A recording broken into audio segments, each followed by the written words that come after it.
IVF ఒక అధునాతన సంతానోత్పత్తి చికిత్స. అనేక దంపతులకు తల్లిదండ్రులు కావాలనే వారి కలను నెరవేర్చుకోవడానికి సహాయపడుతుంది. బీజేపీ బీఆర్ఎస్ మధ్య ఒప్పందానికి కవిత బెయిలే నిదర్శనమన్నారు కాంగ్రెస్ నేత జగ్గారెడ్డి. సుప్రీంకోర్టు తీర్పును అపహాస్యం చేసేలా మాట్లాడొద్దన్న బీఆర్ఎస్ నేత ప్రశాంత్ రెడ్డి. తెలంగాణలో వచ్చే ఎన్నికలు, అందుకే ఉదాహరణ చెప్తున్నా, మొన్న పార్లమెంట్ ఎన్నికల్లో బీఆర్ఎస్ పాత్ర ఏంది? డమ్మీ పాత్ర పోషించింది. 10 ఏళ్ళు అధికారంలో ఉన్న బీఆర్ఎస్ పార్టీ, మీరు 10-12 ఎంపీ సీట్లున్న బీఆర్ఎస్ పార్టీ మొన్న ఎన్నికల్లో ఒక్క సీటు గెలవకుండా మీరు సరెండర్ అయింది వాస్తవమే అనే దానికి ఈరోజు కవిత బెయిలు నిదర్శనం. ఈ బెయిలును తప్పుబట్టే విధంగా,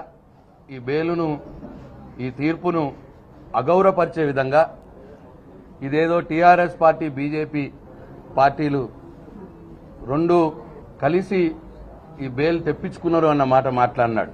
సుప్రీంకోర్టు తీర్పిచ్చిన దాన్ని ఈ విధంగా మాట్లాడడం చాలా దుర్మార్గం.